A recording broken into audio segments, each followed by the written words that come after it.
It's ASMR Gray, and today we will be talking about my favorite movies of 2024.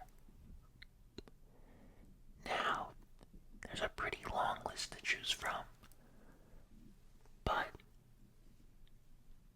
I think I've picked out the four that have stood out the most. Now, in the last ranking I did, which were my favorite movies of all time, I started from the top to the bottom. But today, we will change it up a little bit. Alright, so starting from the bottom,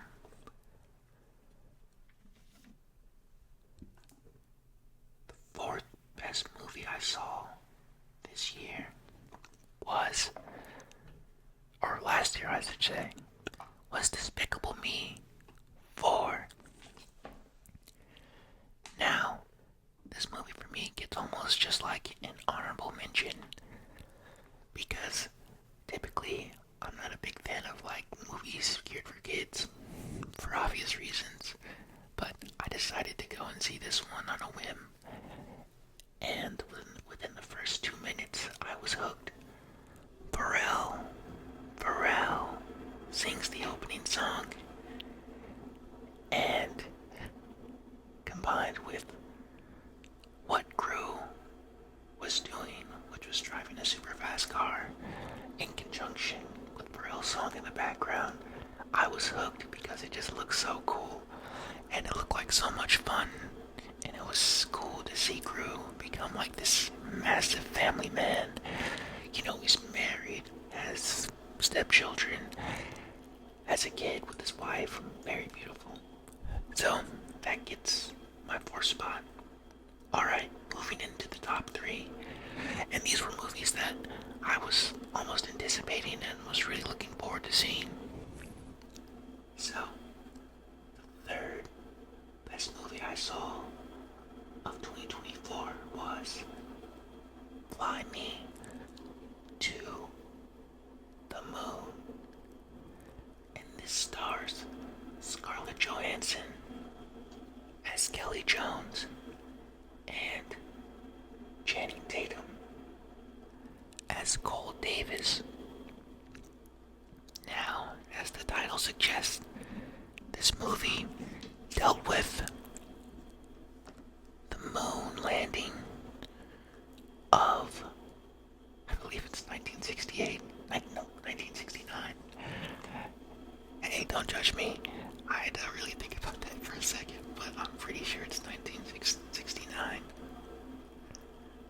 But yeah, this movie was a fun one to watch.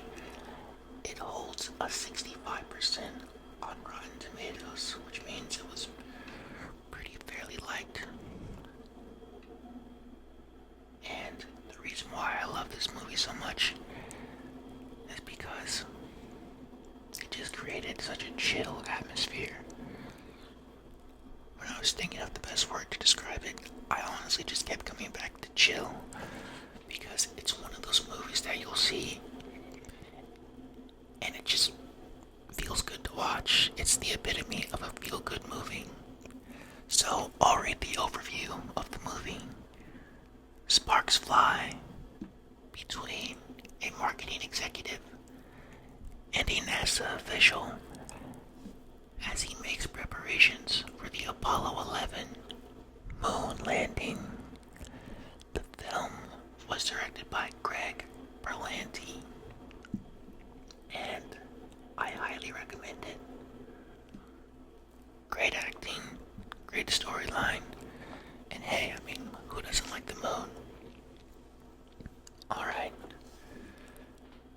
The second best movie I saw of 2024 was It Ends With Us.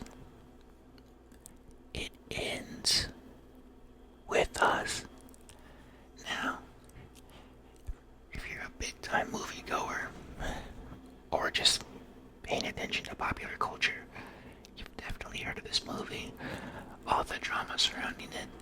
And I'll be honest, that if I'm remembering correctly, that did inspire me somewhat to go see the movie because it was just all over the internet, like the controversy surrounding it. I'll save that for another day, or let other YouTubers who cover that kind of stuff talk about that.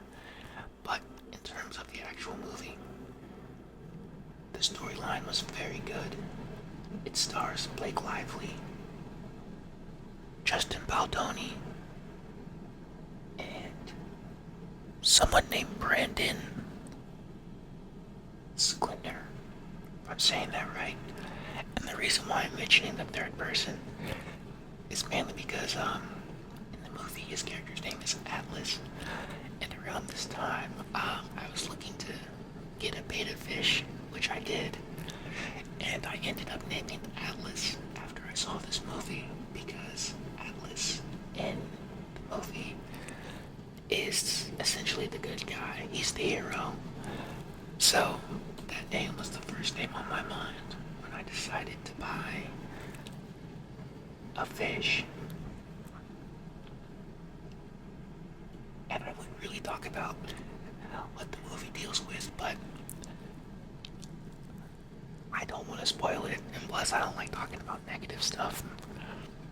But let's just say you have a deeper appreciation for the victims of things like domestic violence. And I think it's a must-watch, if for nothing else, for that reason. And the movie holds a 55% on Rotten Tomatoes. And with the Rotten Tomatoes scores that I give, I'm typically just referring to what like the critics gave, but I think I'll start incorporating the audience score because that's probably a better reflection of how good the movie was. I mean, like I mentioned in my last video, there are movies that sometimes get a terrible Rotten Tomatoes score, but at the end of the day, it's still incredibly good and incredibly popular amongst most people. Again, Zac Efron is my guy and one of my favorite actors, and probably people just by all of the humanitarian work he does outside of acting and environmental work as well. And a lot of his movies don't do well, like from a critical acclaim perspective, but they're just awesome to watch. So yeah, that's my case for probably including the audience score on my subsequent posts from now on. Alright, now, my number one favorite movie of 2024 is Challengers. Now, I will say this movie was far and away my favorite film of 2024. I think for me, it's head and shoulders above any other movie I saw this year. Just because it had everything. It had action, it had romance, and it had a storyline that always kept you engaged.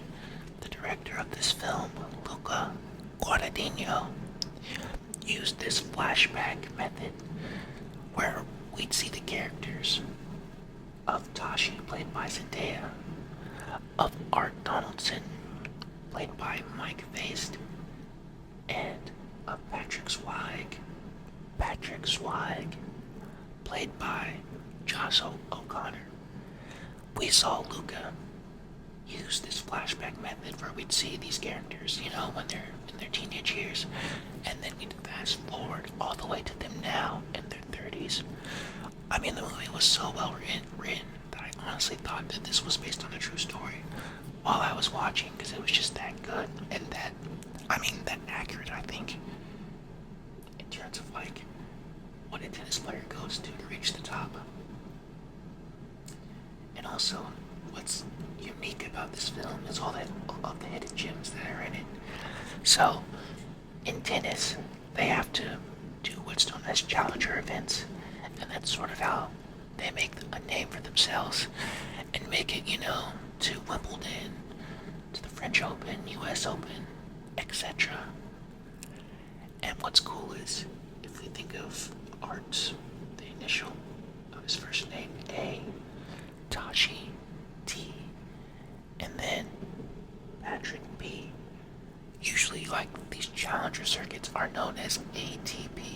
So it's kind of funny how the first initial of their names represents the title of the actual challenger event of in real life. So that's pretty unique.